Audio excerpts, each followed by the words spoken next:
following podcast is recorded and produced by the Podcast Precinct in affiliation with the network at bicbp-radio.com. The Podcast Precinct. Consistency, creativity, culture. If your friends got a hold on you, here's what you gotta do. Bring home all the action. You'll get more satisfaction when you bring home all the action. Get a grip, get a lock, get a hold on everyone. You'll have all the thrills, all the fun. Bring home all the action. And now the WWF Superstar. Bring home all the action. From LJN. Hello, everybody out there, and welcome back. Actually, I don't even want to say welcome back. Welcome to a crossover episode where we are dual feeding between Johnny and I's two podcasts here, the Retroactive Sports podcast and the Nostalgia Funhouse. We thought this episode was just too big to put it on one show. What do you say, Johnny? Yes, that's right. That's correct. I agree with you, Andrew. This is my new speaking voice. I've been listening to a lot of NPR lately, and I just think that this is the way you should talk in an audio medium.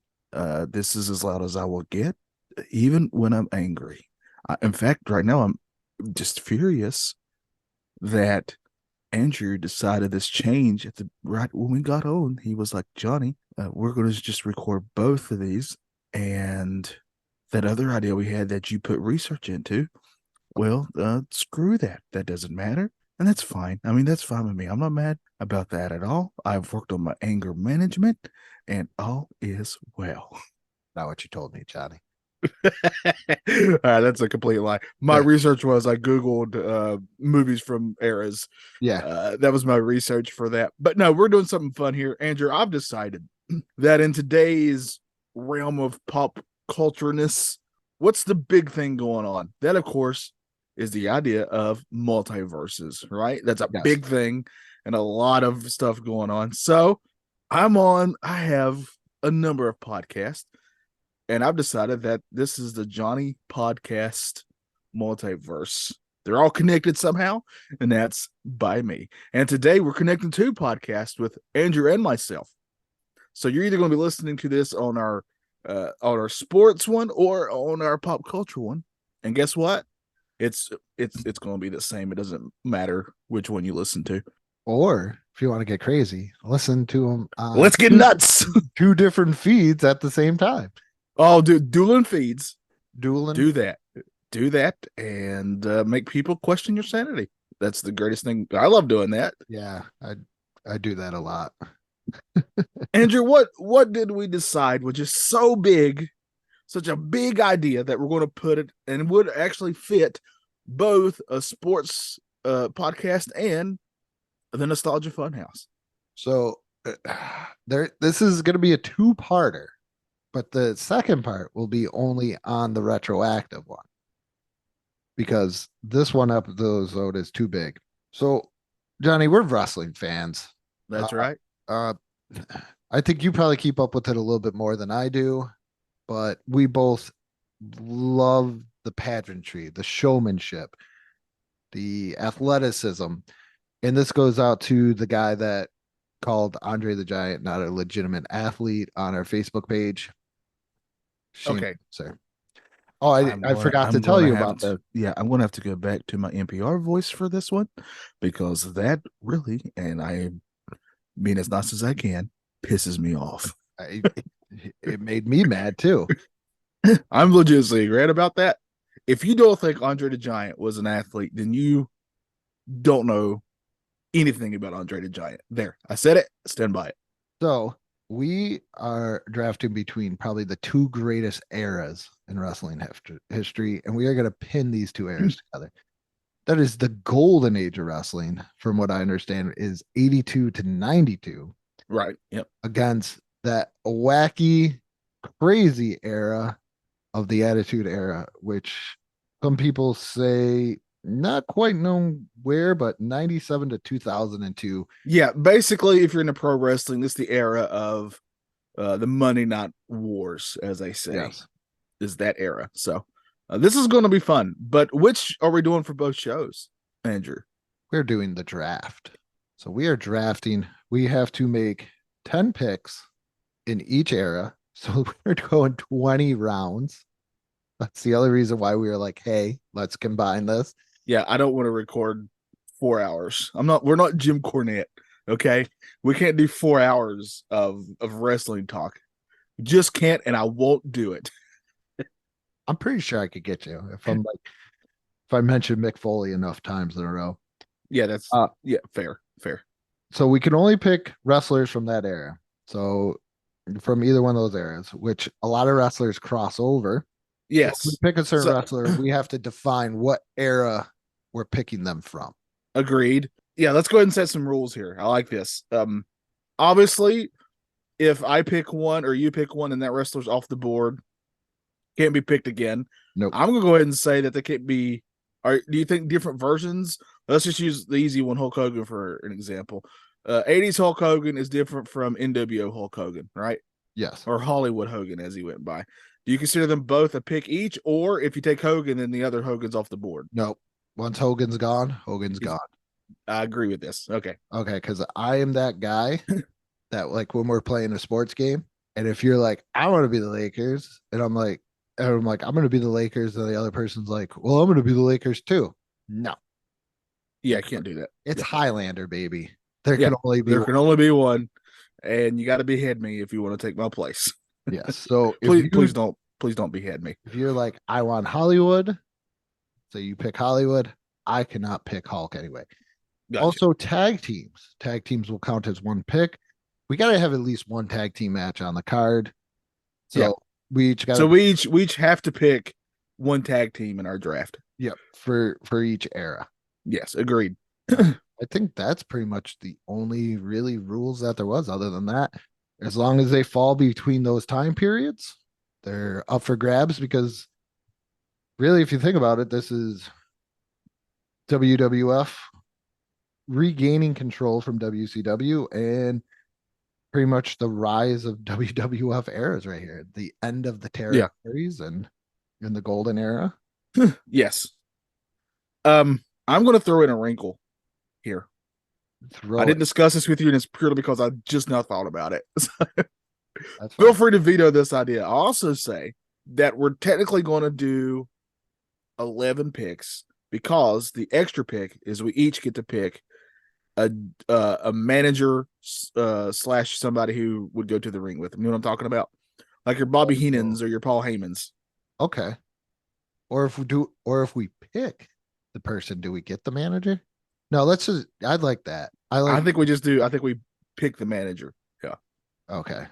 All right. So I say we start with the golden era first, don't you think? I would say just whatever comes up. Oh, that's going to confuse the living heck out of me. That is why I have a handy dandy notebook with a pen here. My brain won't allow me to go back and forth, so I guess I won't force you to do it. I'm going to start in the golden era and then go to the next one personally. You can do it however you wish, but that's just for my brain, so I don't get confused.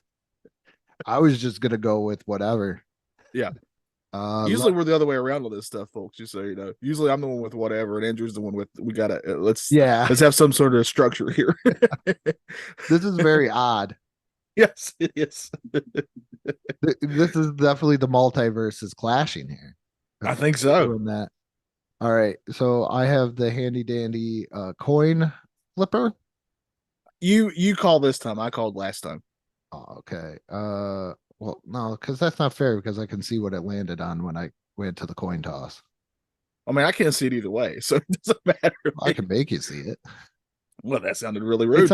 It's on tails right now. Okay, well then I pick Sonic.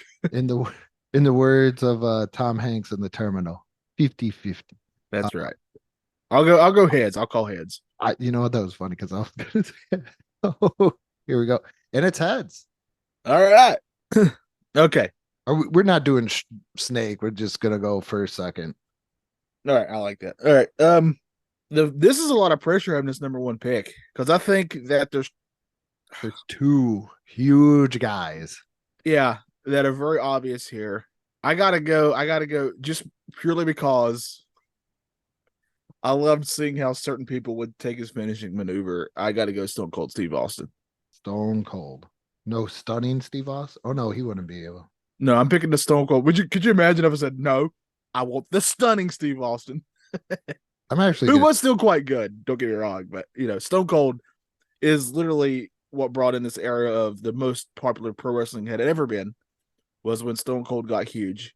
And what's really more wild about that is he was actually injured quite a lot during this when he got really big, yeah. honestly. And the other thing that I love that people don't think about is the infamous moment when he stuns Vince McMahon. And that kind of sets off this Vince versus Stone Cold thing. The storyline is, and I think there was actual truth to it, that Stone Cold was hurt, legit hurt. And Vince McMahon was like, you just can't wrestle because you're hurt. I'm looking out for you. That was legit the reason. So Stone Cold stuns him, and Vince McMahon's the bad guy because it didn't want Stone Cold to continue to hurt himself. That's a first for McMahon, probably. Well, probably he knew the money. I do not want to defend Vince McMahon at all. But you'll hear tales like Mick Foley has a very great story of after that very famous Hell in a Cell match where Vince was like, thank you for what you did, but never ever do that again, type of things. You know what I mean? So I do think depending on who you are, I would suppose he cares. Yeah. Stone Cold makes you a lot of money. You know what? All right, so Money. Stone Cold's off the board. I'm taking Stone Cold. This is even after I said I was going to do Golden Era first, by the way. I went against my own rule. So I guess I'm doing late 90s, early 2000s first. I gotta go. You know what? I gotta eat my prayers. Say my vitamin. My prayers. You gotta eat your prayers. My vitamin. Dude, my brain is so out. You gotta say your vitamins. B plus. I'm gonna go. C. I'm gonna go Hulk Hogan for some golden era fun. Yeah, because I would still say he's the biggest star in the 80s. Oh yeah, no question. Biggest star in the 80s, probably the biggest athlete in the 80s at this point. He's yeah. I mean, maybe you could throw in Magic and Bird a little bit there, maybe some Kareem, but that's just basketball, and that's I prefer sugar too. Then, yeah, I mean, who doesn't? Sugar, salt, pepper. You need all the condiments. Well, you said maybe put in some cream. Yeah, I know what you were doing. I'm on board with you. Yeah, you got to put in some cream, and it rises to the top, as a certain wrestler would say. All right, so the two big ones are off the board. I think those are probably the consensus first two picks. Yes. All right, so now it's Wild Wild West. Wild Wild West, Jim West Desperado. I got to go with my heart here. You already know who I'm going to pick. Technically, I'm getting three wrestlers on one with this one. Yeah, I would say you could go either way with it, each one of these, because they're all in the same. But just for sticking to the rules, I'm going to go Mankind Mick Foley here. Okay. Just because that's the Mick Foley that I was introduced to.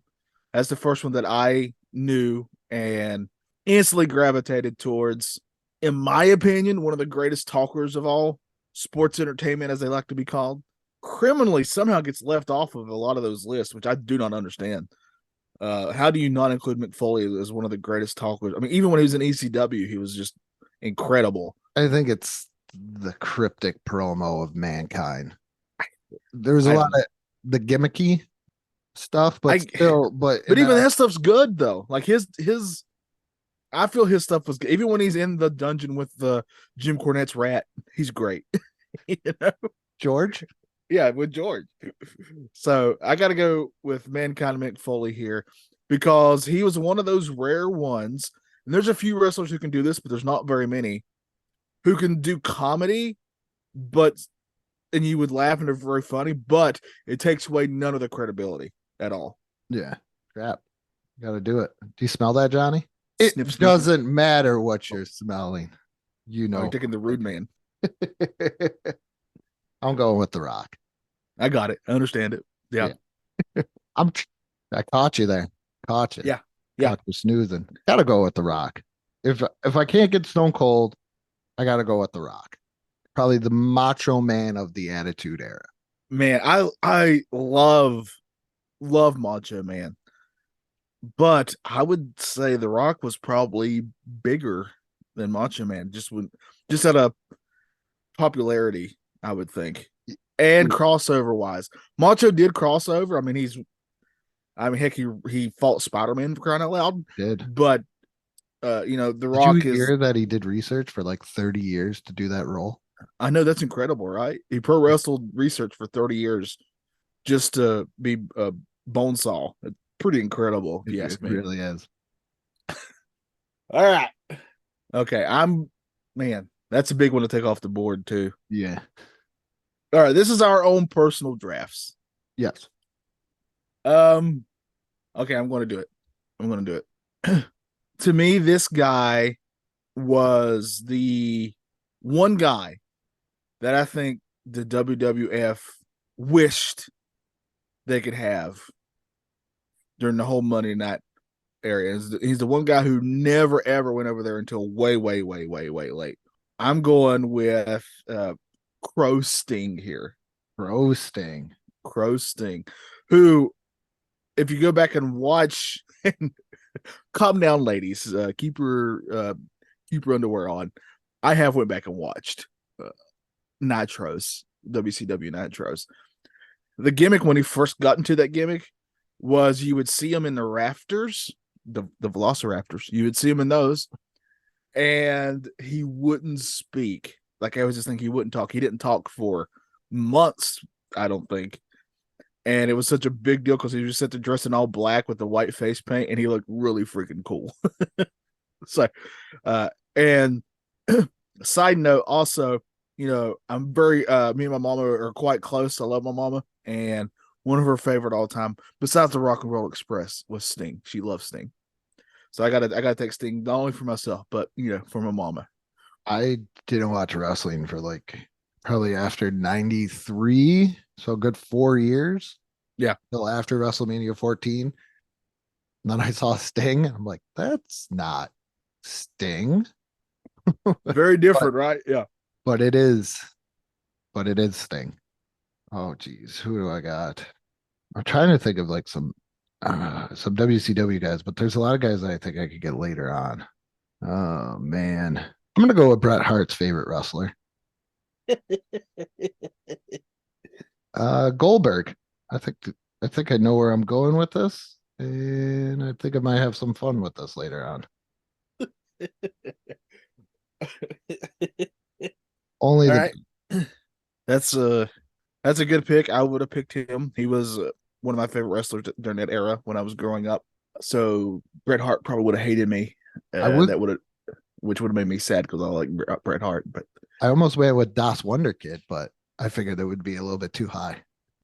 And You wrestling really, yeah, that's a deep cut. I don't even think I could do the dance. Oh man. We speak All right. highly of Das Wonder Kid on this show. Oh yeah. And then he came back as one of Berlin or something like that. Yeah, Berlin, because he got paired with that guy, The Wall. Yes. Oh, Vince Russo, how you ruin everything. All right, my next pick is Major Erection. No, just kidding. I wouldn't do that. Even though Hugh Morris is a fantastic wrestler. How do you get two play on words? I know, Names. that's names. Well, the best part was when Huge Erection would actually come to the ring with Major Guns. It's a great 1-2 combo there. You'll never guess why she was named Major Guns. You'll never get it in a million years. Never. That's when they transfer Booker T there for a little bit back to GI Bro. Yes. All right. I'm going to take this guy because, man, he's sort of kind of caught in the middle of these two eras, but he really comes to his own, I think, in the Attitude Era and during this late 90s run against his quote unquote brother. It's got to be It's got to be Kane. I'm going to go Kane here. Even when he was, I remember Andrew being on the edge of my seat when he was going to unmask, because you legit never saw this guy without this mask on. And he takes off the mask and he's just like this bald guy. Like he looks like a guy. So, because this is before I know he was a dentist before all this. so Kane is one of the reasons why I got back into wrestling. Oddly enough. And it wasn't. No, I get it. He's an interesting, fascinating character who Undertaker tried to light on fire multiple times. Like Stone Cold was cool, but Kane and The Rock drew me back in, and the Giant. I used to have the Giant T-shirt. It wasn't a giant. Well, the Giant was on the T-shirt. Well, I was a big guy, so I guess you could say either way. It was a Giant T-shirt. Let's see. Where can I go here? You know what? I'm gonna do it. I'm gonna go Andre. Yeah, I'm seeing the era of my ways of sticking to one era first.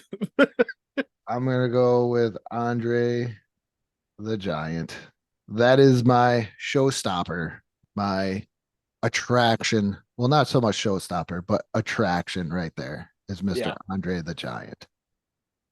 Yeah. Oh man. And I get like good Andre because we got in like 82.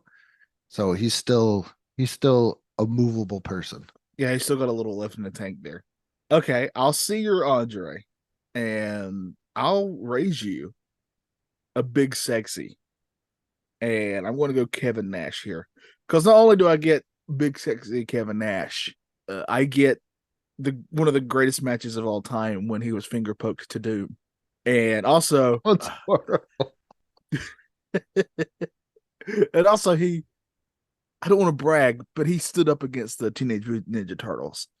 Sure, he brought the pier down upon himself, but he did it. He's finger poked to Doom himself. Oh my goodness. All right. I'm gonna go The Undertaker. Teddy Long would be proud of me. For sure. Definitely. Because I have an amazing idea with him. And obviously, Attitude Era. I want Attitude Era Undertaker. Yeah. As long as you don't say badass motorcycle riding. No. Actually, I kind of like that in a way. I'm not gonna lie. That's more like the actual person, but I prefer that. I want my Undertaker walking to the ring during a thunderstorm is what I want personally. I think it was a good change of pace.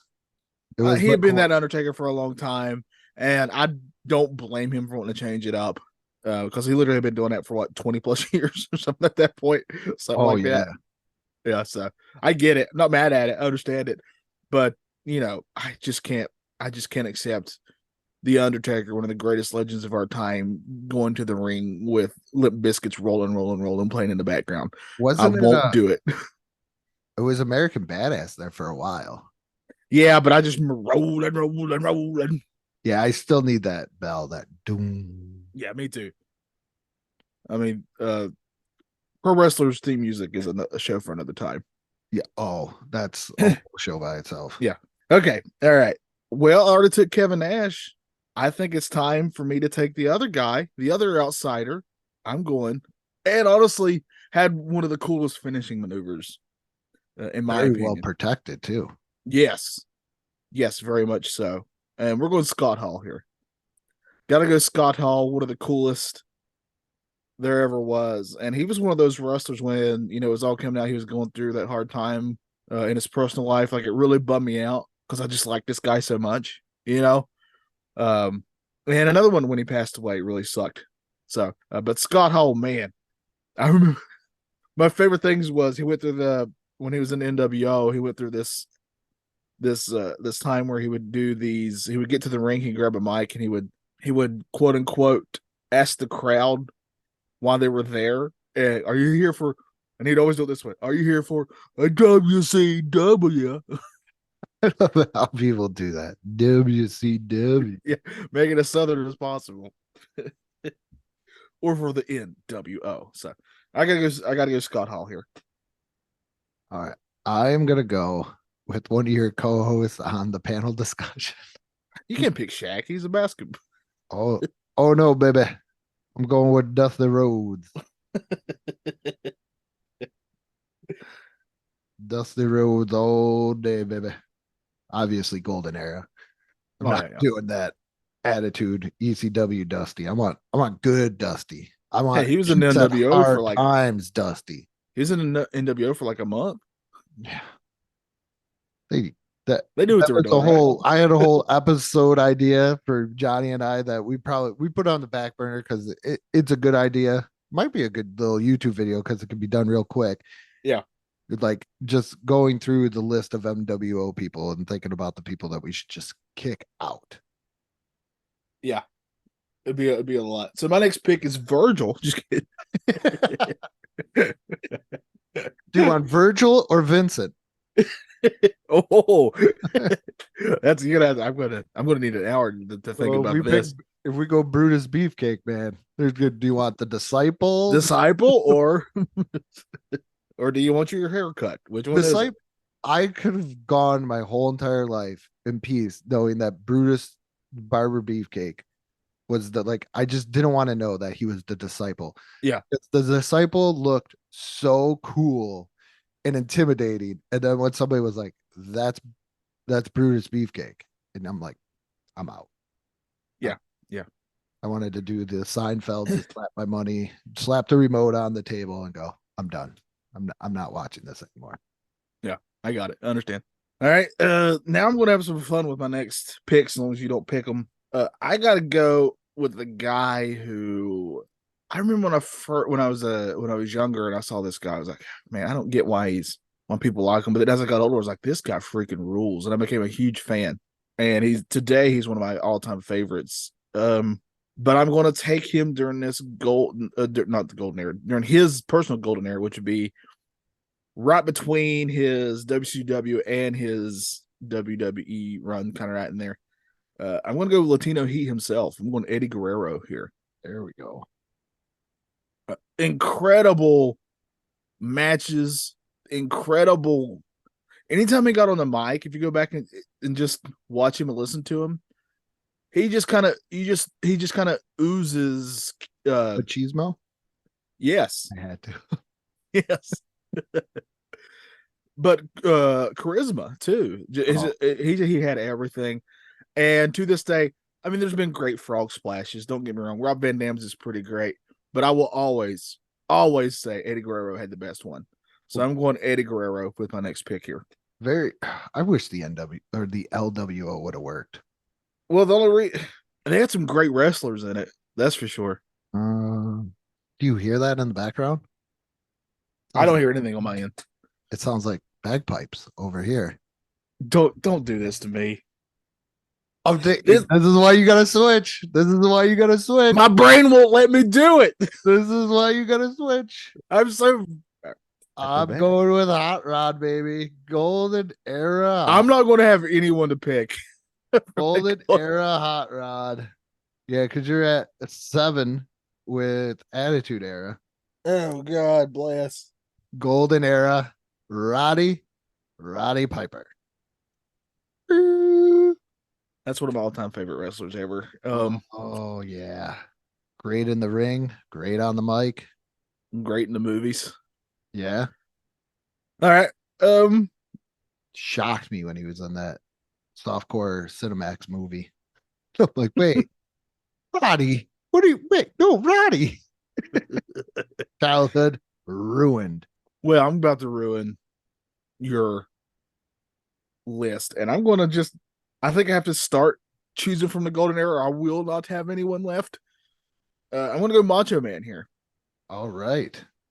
I want to take Macho Man, just for the promos alone. I mean, let alone how great he was in the ring. And again, he fought Spider-Man. So, yeah. Macho Man, I'm going to snap into a Slim Jim and choose the Macho Man, Randy Savage. It's madness. The madness of the Macho Man. Oh, yeah. I think I need a golden hair guy. Oh, why not pick? Woo! God, dadgummit. Ric Flair, baby. Good Ric Flair. Not old man Ric Flair. Good Ric Flair. Ric Flair that I hated. I just hated growing up. The Nature Boy. Oh God. All right. I'll see your mom. I'll see your Ric Flair, and I'll raise you the one man who was ever able to stop Goldberg's spear. And I don't know why he doesn't talk about that more as much as he talks about Goldberg. I gotta go Bret Hart. Ooh, I'm guessing Attitude Era Bret Hart there. No, You're going I'm Golden Era? I'm going to Golden Era Bret Hart. Yeah, he does fit in there. Yep. There's a little bit in there as the single competitor. That's right. Taking him right It there. hurts me to put him down as Golden Era. Yep. And there's no anvil. Just out. Just out. Where's the anvil?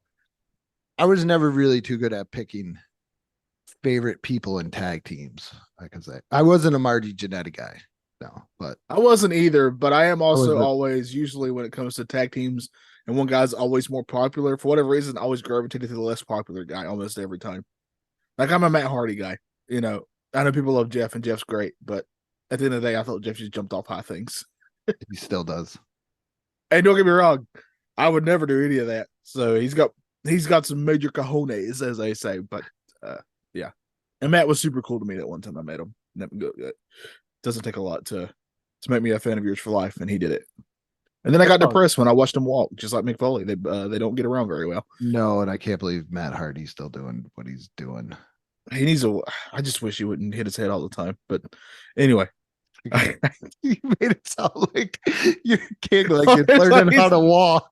I just wish he would. I'm trying to get him to walk and teach him to walk, but that's not what I meant. I just don't want him to hit his head all the time. All side note, on Apple Plus, there's this incredible, amazing documentary about Michael J. Fox. Mhm. It's incredibly moving, and you will get emotional watching it, especially since me and you grew up with this guy being like one of the biggest stars and one of my favorite actors ever. Yeah. And just to see how Parkinson's has just riddled him and how he act and watching him walk for the first time destroyed me. So, Yeah.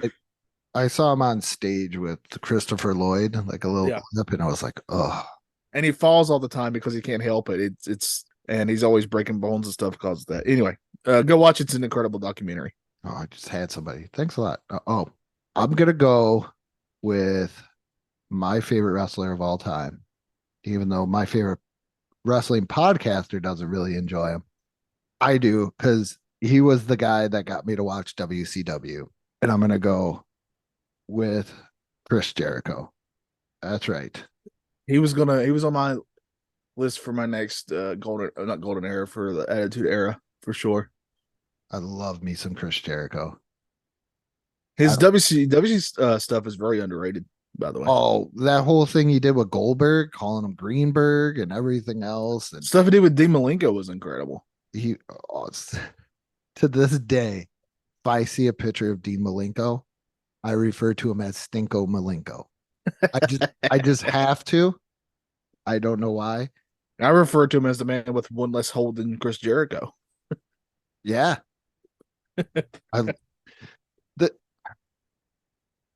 I think one of Chris Jericho's very underrated runs too that I really enjoyed, and I was like, I don't think I want to watch wrestling anymore. Yeah. But drew me back into it was his whole list gimmick, and when him and Kevin Owens were best friends. Yes. To this day, it's one of the best segments ever. When he takes the list and he realizes his name's on it. Oh man, so well done. It's so great. I used to do that all the time because every time somebody made me mad. He even put I sent it to my brother.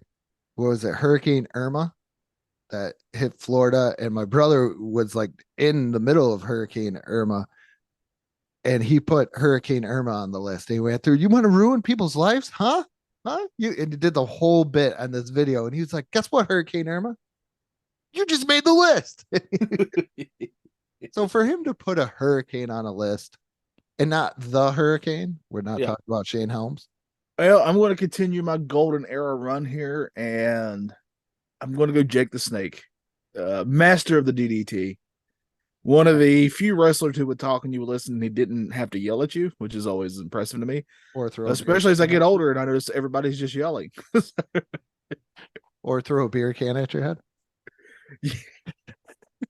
Shout out to Matt. Shout out to I hope you learn to duck. Yeah, this is another way I can tell that I hit 40, Andrew, is I'll be browsing YouTube and it'll play a little preview of the video if you stay on it for a little bit.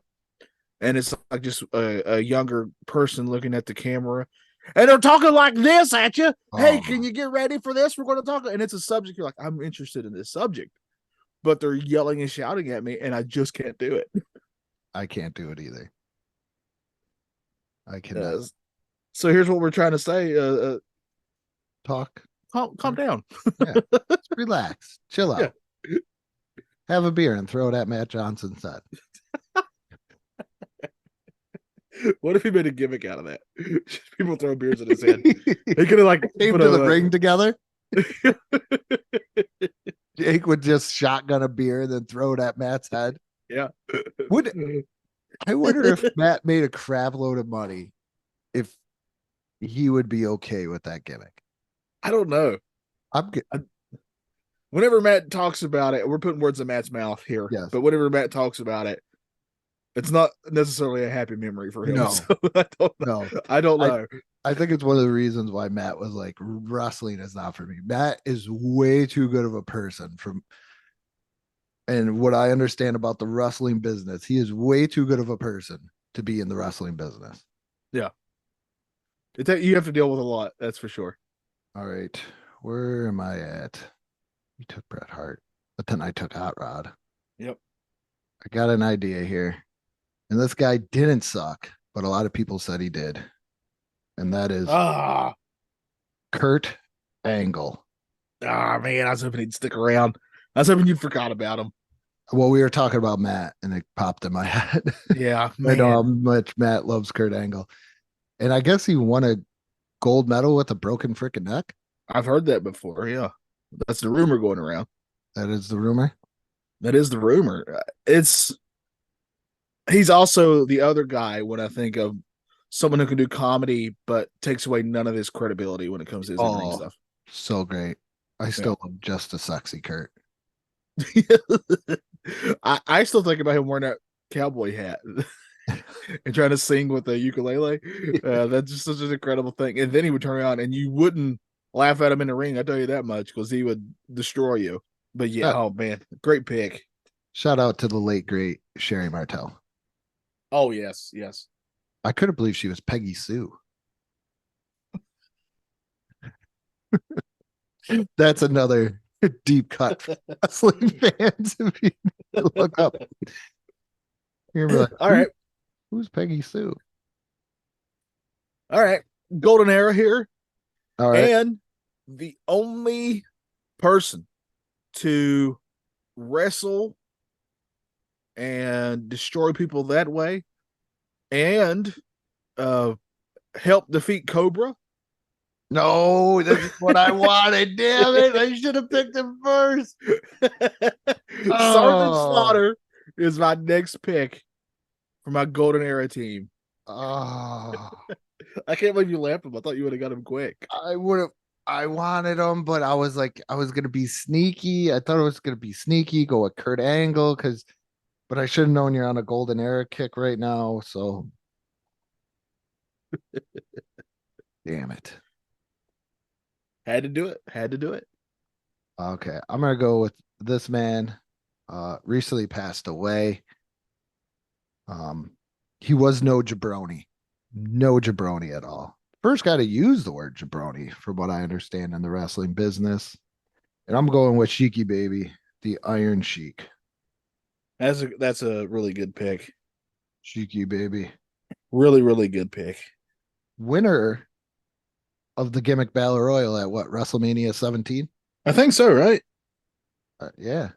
Man, that's a great pick. Good gosh. I went with Sheiky Baby. Hulk Hogan. Oh, I know who I'm going to go with next. Golden Era.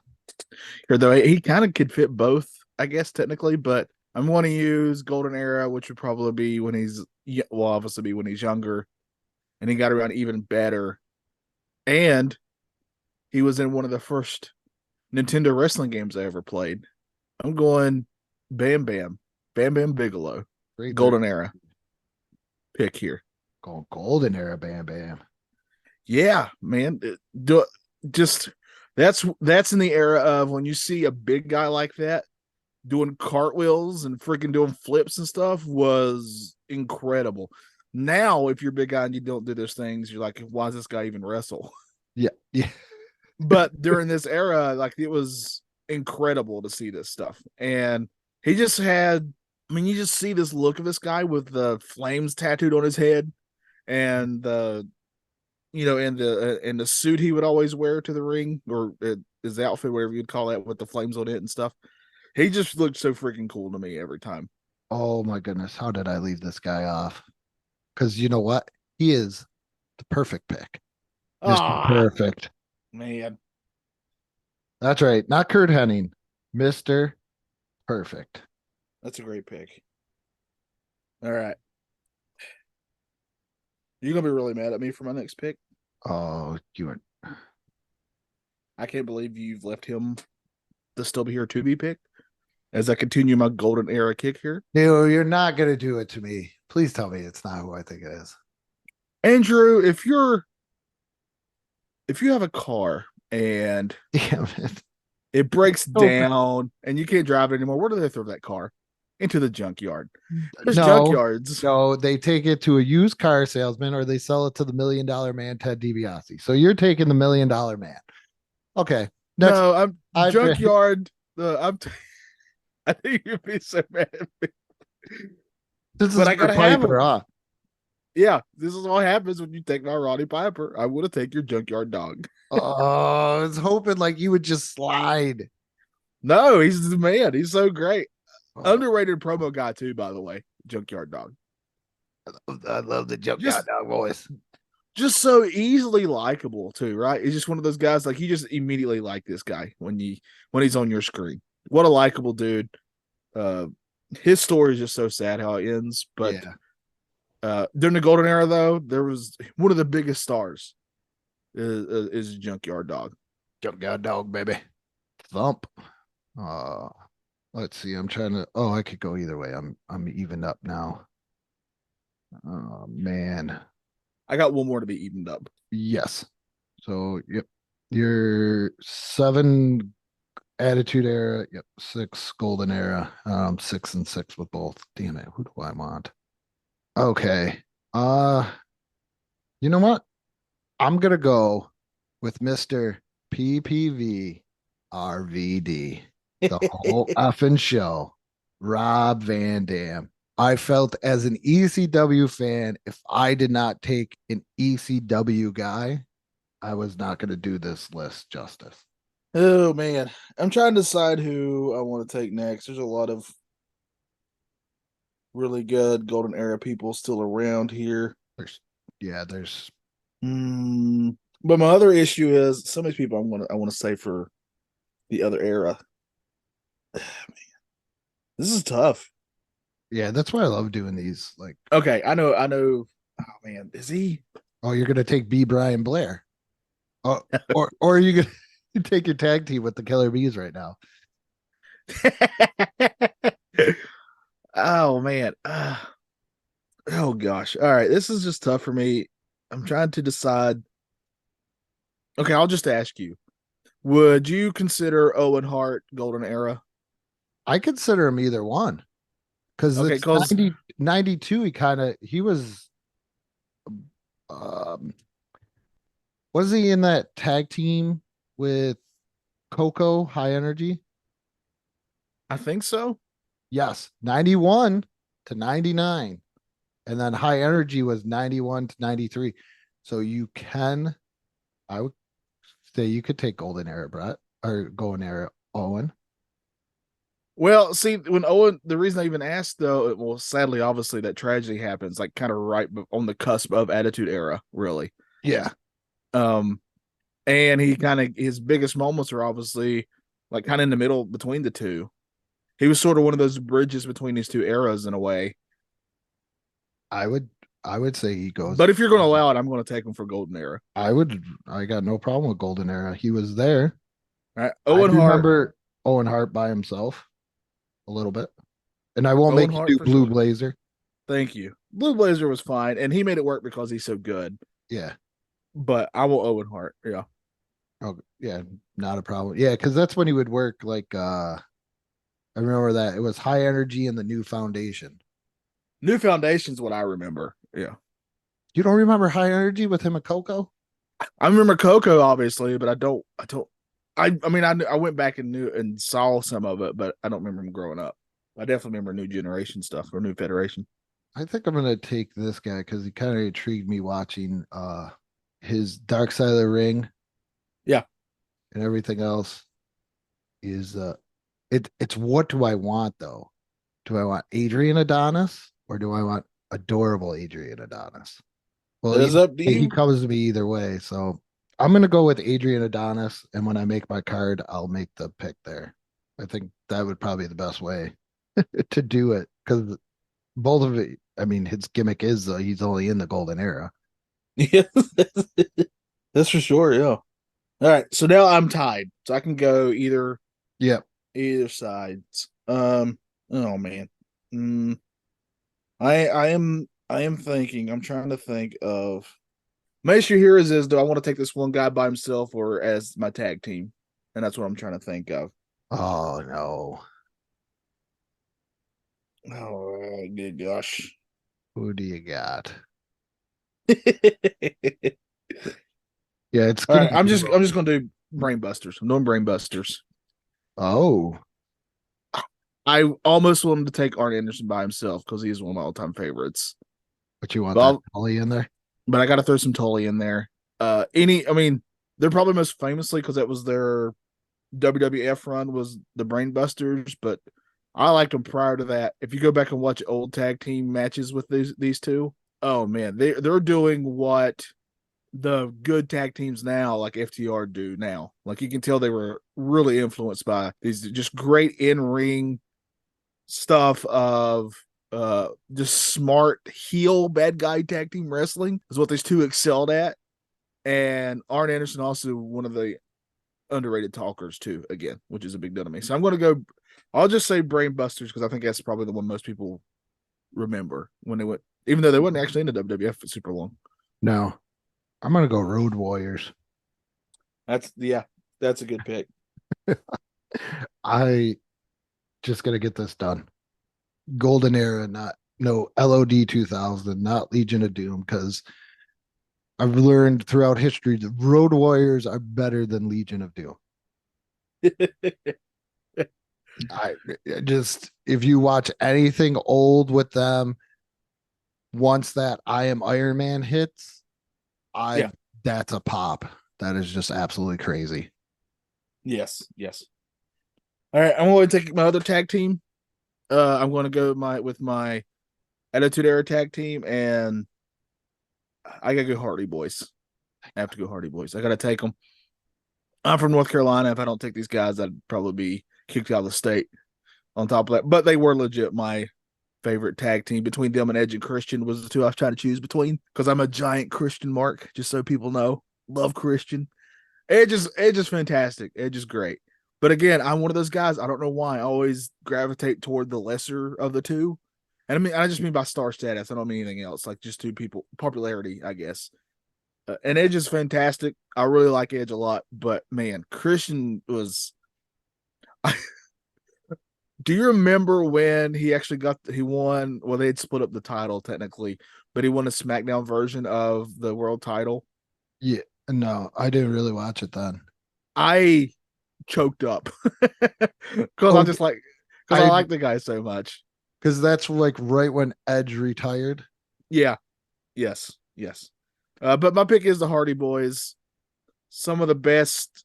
I mean, you had two. They work so well together. Legit brothers.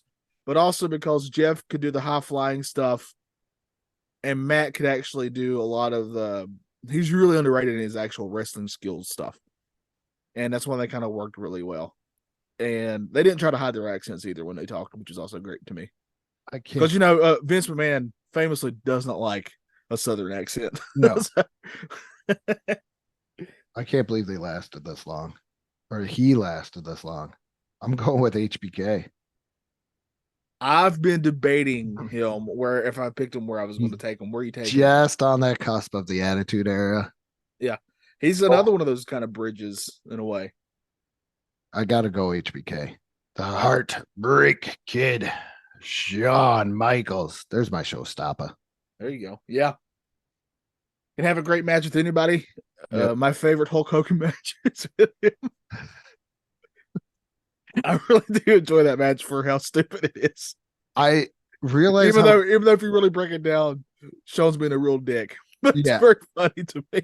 That's where I really appreciate the work, and where you don't really see it when a guy like we listen to Jim Cornette constantly. We don't always agree with Mr. Cornette, but we do. He's a very in fact, if I'm being honest, I barely agree with him, but he's entertaining to me. He's very entertaining. And he hates Shawn Michaels the person, but speaks very, very highly of Shawn Michaels the performer. Well, I mean, Shawn would even tell you himself during this time he was a real prick. So yeah, like he very much admits it. Hopefully he's not as. I don't think he seems as bad now. Apparently he's pretty. They like him a lot because he does a lot of NXT help there. So all right, that's a great pick right with the Lord. He did, yeah. It helps a lot of people from what I've heard. All right, this is a personal pick for myself. One of my favorite wrestlers. Also, I'd always pick this guy on WCW Revenge because I wanted to do a shooting star. Right, I got to do a shooting star press, and you can't freaking powerbomb this man. No matter. In fact, the one time I saw him got powerbombed, my jaw dropped because that just doesn't happen. I'm going Billy Kidman here. You love Billy Kidman. I do. I'm talking. He wore the jorts before John Cena, and this guy was incredible. So I'm going to go with Billy Kidman, even though one of his big storylines toward the end when he was getting, I was very excited because he had become like one of the main event acts. In fact, his program was with Hulk Hogan or Hollywood Hogan, and that's a big deal. But if you break it down, the whole program started with him having a sex tape with Tori Wilson. Only the best. Yeah. You'll never guess who was in charge of creative then. Never ever guess. Again, Cornette doesn't like this guy. Oh. Running theme. But I gotta go Billy Kidman here because I always like this guy could put on some bangers of a wrestling match. So Billy Kidman. My next pick. Actually, you didn't know? Oh. You guys better go call somebody. Oh, yes. To this day, do not remember my children's birthday all the way, but I can recite the whole entire thing for the New Age Outlaws. I love New Age Outlaws. This is my favorite tag team of all time. It's a fact. My kids get very angry with me that I can sit there and ladies and gentlemen, boys and girls, children of all ages, D Generation X proudly brings to you their WWF Tag Team Champions of the World, the Road Dogg Jesse James, the Badass Billy Gunn, the New Age Outlaws. And they're like, how do you remember that word for word, but you can't remember our birthday or our names? I'm like, or our names. Oh, it's real bad. It's bad, Johnny. It's real bad. There's times where Jacoby, I'll be sitting there, I'm talking to my wife in bed, and I'll have to go, it will talk, and I'm like, who's that little blonde haired kid that his room's down the hall? And she'll go, your son, Jacoby? And I'm like, yeah. Could you imagine if your dad was talking to you and your own father was talking about you and forgets your name? Okay, you want to hear something real bad? More than anything. Okay, so waiting in line, and I have to remember Jacoby's birthday, but it's just more of like a reflex now because he takes medication. So we're sitting there, we're waiting in the CVS drive-through, waiting for his medication to come up, and he just shouts out, he goes, August 4th. And I go, oh, what's going on August 4th? Think there's something in the area going on that he wants to go to. And all he does is look at me and go, it's my birthday, Dad. And I'm like, oh, That's so sad. That's so sad. I get tripped up. There's 3 of them. I gotta worry about what's going on that day. Okay. Why don't you just worry about what's going on that day? I'm crying over here. So, yeah. That's how bad I get. That's my. And what's funny is I bet he was being sincere because he knew you really did forget. It was Yeah. like you were trying to play a joke like a dad would do. No, Because you legit well, because forgot. if you would have put the year afterwards, I think it would have dawned in my head because I have to say his birthday every Yeah, time, right, the yeah. year, every time, I call, make a doctor's appointment or anything else. Sometimes I jumble them together. Like it's Yeah. all 3 1. Like I just combine them. But yeah. Now I'm laughing. I don't have any kids. I would probably be the same way. I'm Oh, really it's- bad with it. Unless like your birthday is on like I can remember one of my friends' birthdays because when I first met them, their birthday happened on a Friday the 13th. And that's legit the only reason I can remember that. Because it's something like that. He's the only one that doesn't have a birthday within 3 months. Okay. Yeah. So I was born in December. My oldest son was born in December. My wife was born in January. That's a and great my daughter month. was born in February. And here's Jacoby with August. Oh yeah, he's the outlier there. Poor guy. So that's what I gotta tell him. I'm like, dude, Yeah. you're not in the sequence. If It's your fault that also- you were born then. he also gets mad that 2 of my like really good childhood best friends, like I can recite their birthdays, but I can't.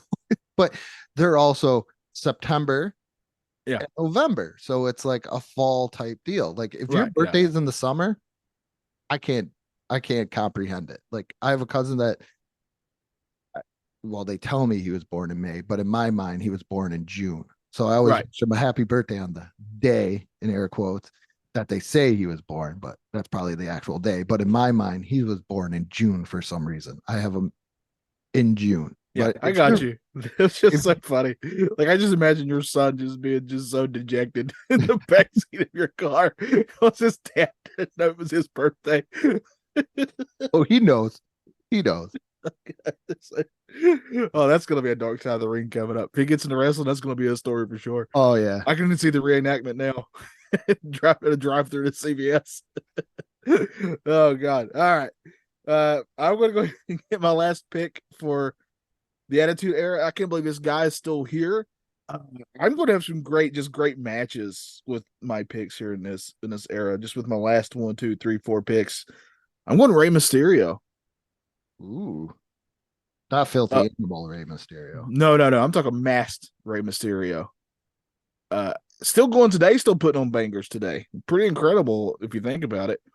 It is. But in my opinion, one of the, if not the greatest small guy in pro wrestling, right? He's got to be up there for sure. Yeah. Definitely not Marco Stunt.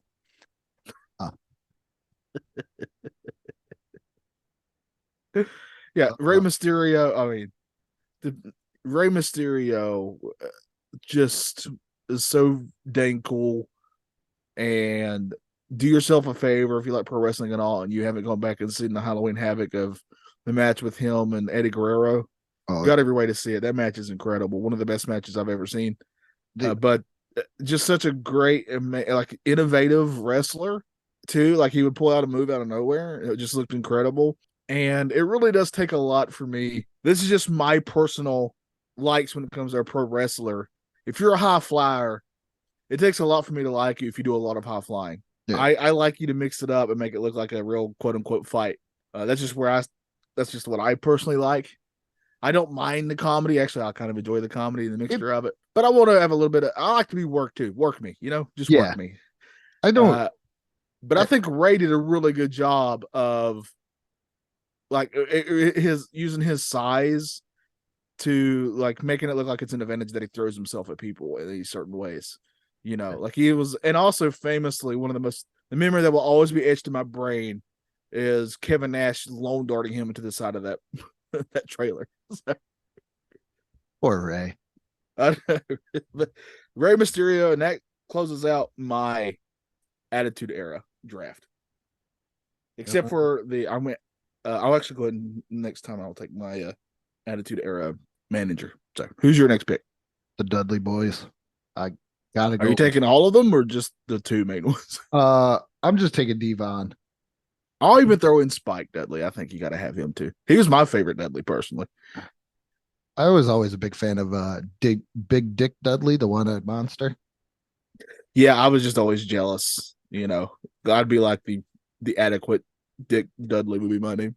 I think that's the thing that a lot of people, they see the Dudley Boys, like TNA Dudley Boys, WWF, I still call it WWF Dudley Boys, but the fact that the Bubba Ray and Devon aren't even the original Dudley Boys, right? That they're the biggest over for the Dudley Boys is just absolutely amazing. Because if you look at the original gimmick for the Dudley Boys, it's actually kind of pretty funny. It's comedic, but it's not idiot comedic, because it's like right. Papa Dudley was a territory wrestler and he just went from territory to territory, just doing his thing. And that's how the Dudley Boys came. But to see like Joe Gardner and Sign Guy and the ECW and just the Dudley Boys as they should be is just absolutely amazing. But I'm just gonna go with the two. I like Spike, but they always fought Spike, even though I was kind of mad when WWF removed his finisher from the acid drop to like the dirty dog or something like that. They always do stupid stuff like that. Yeah. Kids. Okay. Damn kids. All right. So I'm going to pick my manager here for the Attitude Era. And I almost wanted to save him from. You got one more pick. No, don't I have 10? Or am I'm bad at math. Let me see what we got here. I got Stone Cold, Mick Foley, Sting, Kane, Kevin Nash, Scott Hall, Eddie, Hardy Boys, Billy Kidman, and Rey Mysterio. Is that 10? Yeah, it's 10.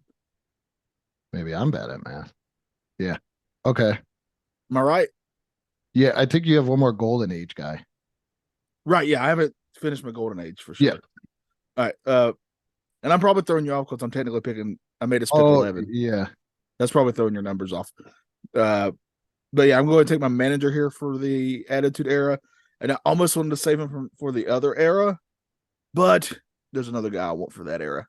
So, but Andrew, when I think managers, the first name that I think of is, oh yes, oh, of course. Okay, good. I got to go Paul Bearer here.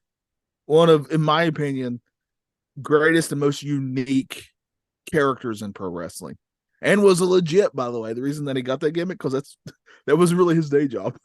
So, he really did ran like a funeral company. So Paul Bearer, just such an awesome character that I will always remember. Like when I was young and I was really thinking, man, I want to get into wrestling, but even though for my size I was fairly athletic, I wasn't athletic enough for sure. But I could take a bump and I could talk.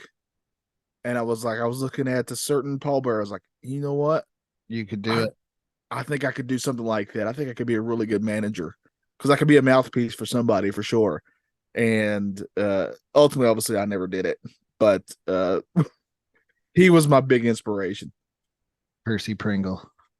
Yes. Great potato chip.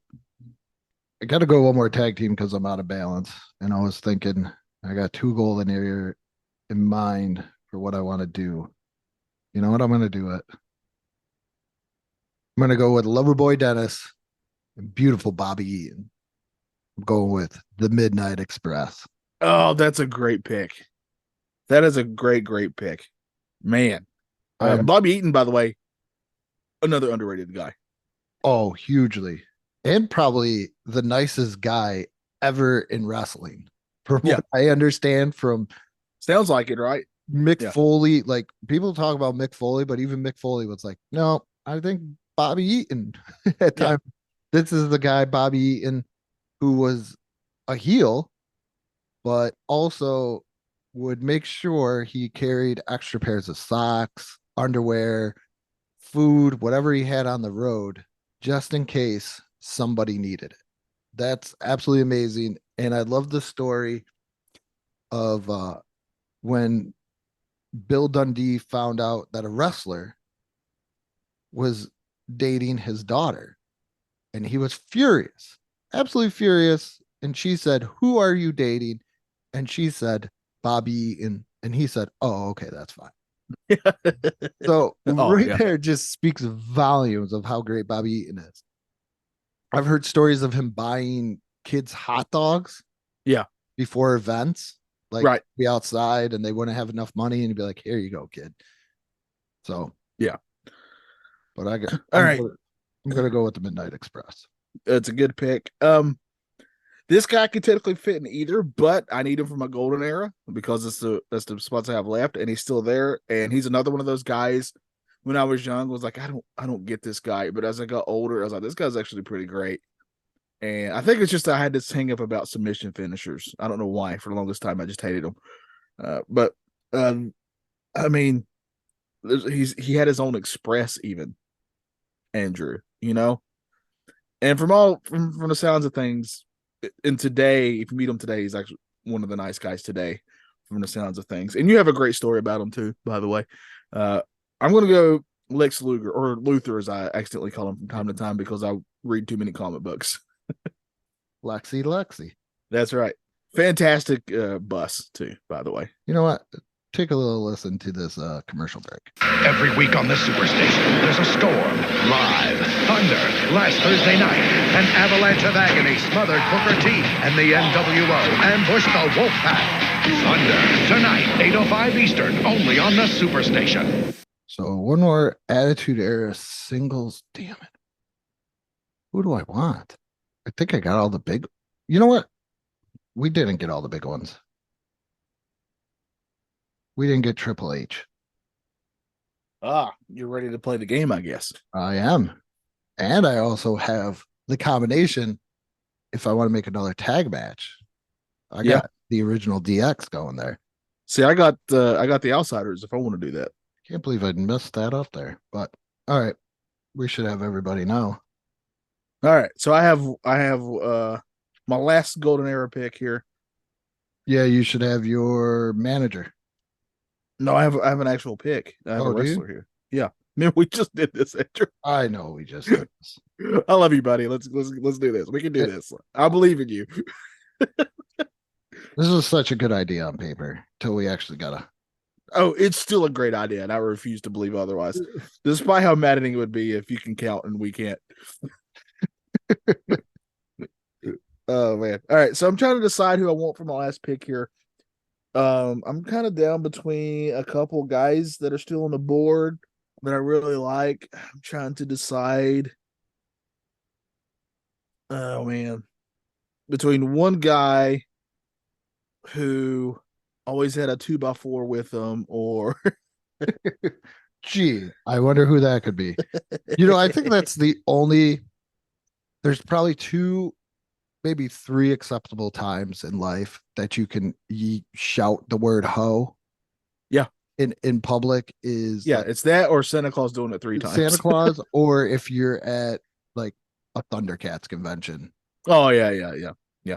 But other than that, there's no other acceptable moments. All right, so I'm trying to decide between 3. All right, I got him or Harley Race or George the Animal Steel. I'm trying to decide between these 3 because I've always liked these 3 guys. So I'm totally happy with either one of these. Man, there's just something about a guy who would eat the turnbuckle that I'm like, I get that guy. And he's a strange man, right? And I gotta go George the Animal Steel. Just such a weird, strange guy. You never know what you're going to get. Man, I feel bad leaving Harley Race out because he's such a great heel. But George Steele. I'm going George Steele here. And now I have one manager left. Now you have one manager left, and I do believe I have both my managers left still. Yeah. Because I filled out mine. Oh, this is hard. Well, you took Paul Bearer, and I'm gonna go Golden Era. The probably greatest manager ever. Let me just I knew point. it. Let me just point. Let me just point. Yep. Right to the brain. Right to the brain. Oh man, I was hoping you wouldn't take him. How would I not take him? Oh God. It's Bobby. One, in my opinion, the greatest manager ever, Bobby the Brain Heenan. And also, in my opinion, the true nemesis of Hulk Hogan back in Hulk Hogan's golden era. Oh yeah. Give me Bobby. Oh, that's such a great pick. I really wanted that one. How do you not golden era manager? I don't think I've ever heard anybody not say that he is not the greatest manager of all time. Well, I think Paul Heyman just made the rounds recently because he called himself the greatest, and somebody brought up Bobby Heenan, and he goes, "Who cares? He's dead." Oh, jeez. It was in character. Oh, okay. Yeah. Because he's very attuned to the business as well. Yeah. Okay. My manager then, since you took him, I'm going to take my next favorite Golden Era manager. Not only for his amazing manager skills, but also this guy happened to be one of the most famous plumbers of all time, Captain Lou Albano. Oh, Captain Lou. Yeah. / Mario. That's who I'm taking here. Thought you were gonna go with like classy Freddie Blassie.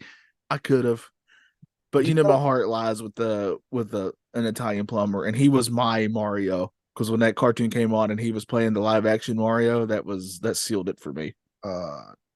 Let's see who we got here. And it's because of him and his connections with Cyndi Lauper that really helped boom WrestleMania. Do you know who I find to be a very underrated manager? That if I go back and I watch stuff, I'm like, yeah, that's pretty. He's pretty cool. It's Slick. Yes, yeah. I mean, that's another topic we can do. Wrestling managers, but because I really love them. But yeah, well, we've done it. That's our. Well, you got one more. You got one more. Yeah. I got Attitude Era manager. Does he fit in there though? I asked you about Owen Hart, so I'll be really lenient here. You mentioned him. Paul Heyman, which I would pick him. Because he was definitely active in the 90s. I mean, he was running around with that giant cell phone, remember? So he started then, and he ran ECW, and then he went to but WWF. He wasn't he wasn't a manager though in ECW. Right, he was literally the one who ran it. Oh, it's tough. Jim Cornette got mentioned in managers. Oh man. Well, I want him to listen to this and be mad so that way he talks about me. I don't think he talks about anything he actually likes. Who, Cornette? Yeah. This is how we get our name out there, Andrew. Was because Brock Lesnar came in like 2001, right? Yeah, early 2000s, yeah. Well, Heyman's on here and he managed. I'm gonna go Paul Heyman. I know there's gonna be somebody pure. You have to ask me if I'll allow it. You already said you would. Oh yeah. I just wanted to be asked. I was going to say yes, Andrew. I just wanted to be asked. Is it okay if I pick Paul Heyman? Yeah, that's fine with me. I heard he is a really great guy in the real life. Unless he owes you money. Yeah, unless he owes you money. Yeah.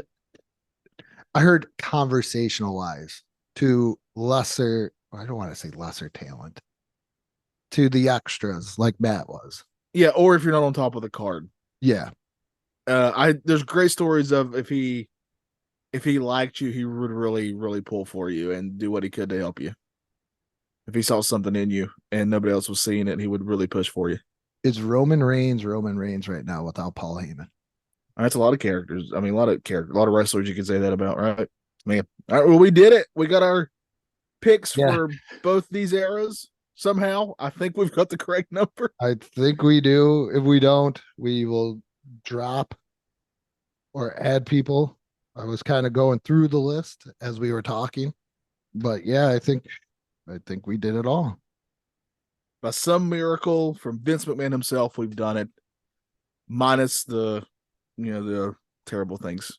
We've done it. Now, what do we do now, Andrew? What's going to be the second part of this that you can only get on The Retroactive Sports Podcast? Yeah. We are going to take these guys and we are going to make our own card from our rosters that we drafted. Oh, just so you know, if you're not familiar, card means show. Oh, yes. We're making our own show because SummerSlam is this month. So I figured this is fun. And like I said, that guy made the Andre the Giant comment, which irritated us a little bit. Irritated me. Well, irritated me today because I just now heard about it. Yeah. And I think wrestling is a big part of sports history. Yeah. Which the retroactive is all about. And I think a lot of people look at it as the F word, fake, and everything. Oh, I said it. I said as. Do I use the F word? I use it as choreographed, predetermined matches. It's still real to me. Damn it. Yes, it is. And that is the great thing about wrestling. It has a wonderful history, wonderful storylines. I think when you go look back on YouTube at a lot of this stuff. This was a family event. This is like going to a baseball game, going to a football game.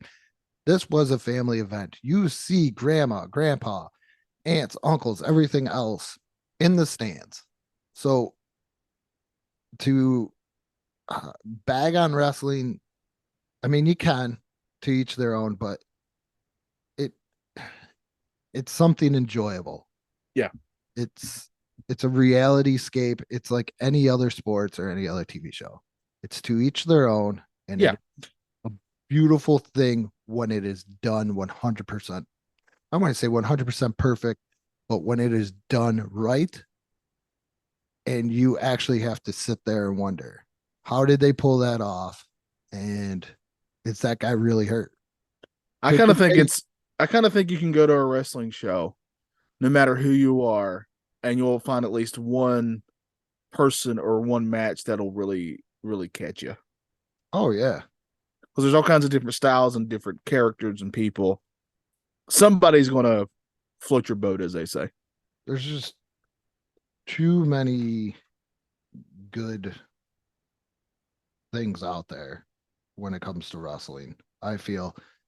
And we talk about Cornette, where he's like, I don't really like this. I don't like this. But I think it's one of those things where you have to have a variety of show of things now that there's no territories. Yeah. Back in the territory days, you could say, this is our style. This is what we're going to do. This is what the people want. But now that it's nationally broadcast, you got to be able to grab in everybody. Yeah. So that's the show, both shows. Andrew and I appreciate all of you listening. We have Facebook pages for both these shows. Please go join those if you haven't already. As my Xbox turns itself on, it scared the crap out of me. I don't know if you could hear that. But thank you for joining us. We appreciate it. Also, I really wanted to quickly say, because this guy was important to both me and your childhoods, and as of this recording, he recently passed away. I know he wasn't a perfect guy. He had his troubles for sure, but we all do. But man, when I think back of all the things he brought joy to for me as a kid, just from the Pee-wee's Playhouse to the movies and I was telling you this, the one thing that really sticks in my mind is the original Buffy the Vampire Slayer movie. He was my favorite part. There's I'll always laugh at his death scene. It's really, really funny. That just lasts forever. Yes, it keeps going. Even after the credit, I think it's one of the first mid-credit rolls. Yes, it's so good. It's so good. And reading all these stories from all these people who knew him, just really makes you think, man, there was regardless of the problems he went through, there was a nice guy there who actually cared about anybody he met. Real quick, I wanted to tell this one story. He was on one of those late night talk shows. I can't remember if it was something like Letterman, one of those. And, you know, in the green room where the guests are for this show, that's where they are. And there'll always be like the show will assign one of their assistants to be the assistant of the, you know, whatever the guest needs or helps, that's your job for that night, right? Mhm. And this guy, I'm sorry, I'm blanking on his name, but this guy was like that night, you know, Rubens was going to be there and was just flabbergasted by how nice and helpful this guy was, to the point where he invited him to his house the next week. Hey, you want to come hang out? And, you know, you're not going to say no to Pee Wee Herman, but also you're going to think, because especially during this time, like, I bet it's going to be really weird, right? Because he's kind of a strange cat, as they say. And the guy goes, I went over, he showed me around his house, and we just talked and laughed and hung out and had a sandwich for lunch. And that was literally it. But he goes, the reason it stood out to me is because nobody outside of all the years he was an assistant on that show, all the stars, there had been plenty of really nice people, but no one like invited me to their house. And from then on out would send me like a happy birthday text after that type of thing. You know, like nobody went to that level that he did. So I really wanted to quickly say, this really bummed me out yesterday when I found this news out. What a major part of our childhood, Andrew, will be really, really, really missed. Yeah, huge Pee Wee fan growing up. One of the worst days in first grade is my uncle got me an autographed Pee Wee Herman picture. I took it to school because I was student of the month, and you got to take something that you were proud of. I was proud of Pee Wee, my autographed Pee Wee Herman picture. Somebody stole it. To this day, I still don't. We don't know who stole it. They even did the turn off the lights and put it back where it is, and nobody's gonna say a word. Nobody would give up the Pee Wee Herman picture. But like you said, it's a lot of joys, a lot of everything else. And one of my fondest memories of my mother, who passed about 2 years ago, is never complained about getting us anything. But the one story she always told was, you'll enjoy this because it has to do with hills, and you just learned about hills. Yes. For those who don't know, like I didn't know, it's a store. Yeah, it's was based in like the Northeast, around in that area. And she always talked about, you know, not going out to get anything else, but she just says, there I was standing at Hills at 2 o'clock in the morning after getting off from like her second or third job so she could give us Christmas, waiting in line to pay for some stupid talking Pee Wee Herman doll that she knew was going to piss her off. And that is one of my favorite. And I love that Pee Wee Herman, talking Pee Wee Herman doll, Yeah. sweet pull string, everything else. And I loved every time she told that story. I do believe if you go back like episode 3, and there was also where I released it when she passed, she does talk about that story. So that's was when the show was Let's Talk But No Politics. Okay. But Yeah, if you ever want to go back and listen to her talk about the damn Pee Wee Herman doll, absolutely amazing.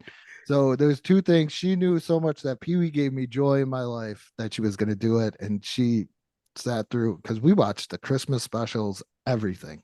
Yeah. So Pee Wee, I think this is one that kind of got to me too, as I'm trying to fight back tears because how much I love Pee Wee. When we did Saturday Morning Rewind, couldn't find Pee Wee. I don't even know if we could find it to watch it, but I just knew I was not going to like watch it because I already knew the grade that I was going to give it as a plus show. Awesome. Awesome. And also an innovator of what could be comedy, as weird as that may sound. You know, the comedy is such a broad thing. What makes me laugh might not make you laugh, and vice versa. Mm-hmm. But he was kind of the innovator to me. I mean, there were sure some before him, but like sort of an alt comedy type of guy in a way, not afraid to take weird chances. Those Pee Wee Herman movies, if you go back and watch them, at their core, they're just kind of weird, right? But they work because of that. There was never one that was the exact same. Exactly right. Yeah. Which a lot of movie franchises you definitely cannot say that about. They're not exactly the same in the same characters, same settings, from Pee-wee's Big Adventure to Pee-wee's Big Top to even that, what is it, Big Holiday? Yeah. They're all set differently, but it's still the same Pee-wee. And we always talk about when we do movie reviews, as long as you have the essence of the show, then it's okay. And there was always that essence of Pee-wee there, no matter what type of movie he did, what type of show. He showed up in, I think, in 227 at one point. I remember that. But also Paul Rubens, the range is just absolutely amazing. Mystery Men as the spleen. Yes. The FBI agent in Matilda. Yes. Uh, Yes. Well, I already said Buffy, the one where he was in Buffy. But yeah. Yes. Man. But like you said, also in relation to wrestling, he was one of the he would show up on WWE every once in a while. yeah, because he's the man. Yeah. Vince knows the money drawer. You're gonna go in and you're gonna see Pee-wee. Yeah, for sure. Batman Returns. That's Yes. Tucker Cobblepot. It's just so many great ones where you just would watch and you'd be like, that's Pee-wee. You knew him as Pee-wee, but Paul Rubens was really great either way you look at it. Yeah. So rest in peace to a legend for sure. But yeah, thank you for listening to us. Andrew and I appreciate it very much. And with that being said, good morning, good afternoon, and good night. It's gotta be Kane. I know what you're thinking. I'm not a real athlete. I'm just a wrestler. I'm 6'10", 328 pounds. I won boxing's Golden Gloves 3 years in a row. I was a national champion at the University of Miami. My jersey was retired at Florida I State. was the ultimate fighting champion. When you step through those ropes, bad things do happen. Had over 200 stitches. I suffered a dozen concussions. Broken bones. I've separated shoulders. Damn near broke my neck. Blown out knees. But I still got up. This is who I am. This is what I do. I'm not really an athlete. This isn't real. Try lacing my boots. Well, King.